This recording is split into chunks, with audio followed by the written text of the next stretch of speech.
L'arrestation de deux personnalités au Zimbabwe qui fait couler beaucoup d'encre. Il s'agit de Jacob Ngarivume, le président d'un parti d'opposition transformé le Zimbabwe, et le célèbre journaliste et documentariste Hopewell Chikono. Tous deux ont été arrêtés hier lundi dans la capitale Harare à quelques jours d'une manifestation anti-gouvernementale pour dénoncer la corruption au sommet de l'État prévue le 31 juillet prochain. Selon le site ZimLive, les deux hommes font les frais de leur activisme contre la corruption.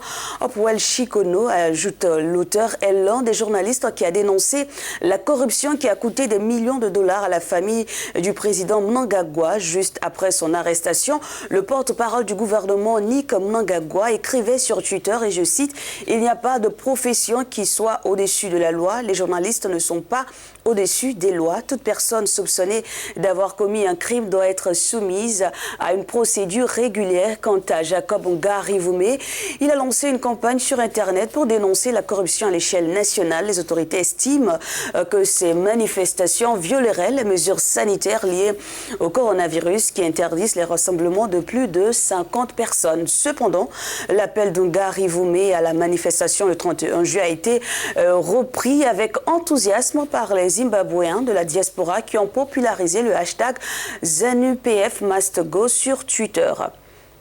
Et puis au Nigeria, un fait tout à fait inédit s'est produit à la télévision nationale. Hier, le directeur général par intérim de la Commission de développement du Delta du Niger s'est évanoui durant son audition devant une commission de la Chambre des représentants seulement après 45 minutes d'interrogatoire.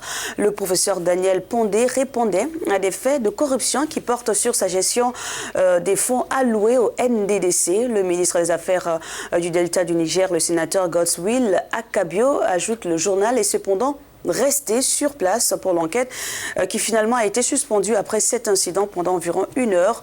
Pour rappel, le NDDC a fait l'objet de plusieurs enquêtes sur la mauvaise gestion au cours des dernières semaines des fonds alloués au Delta du Niger.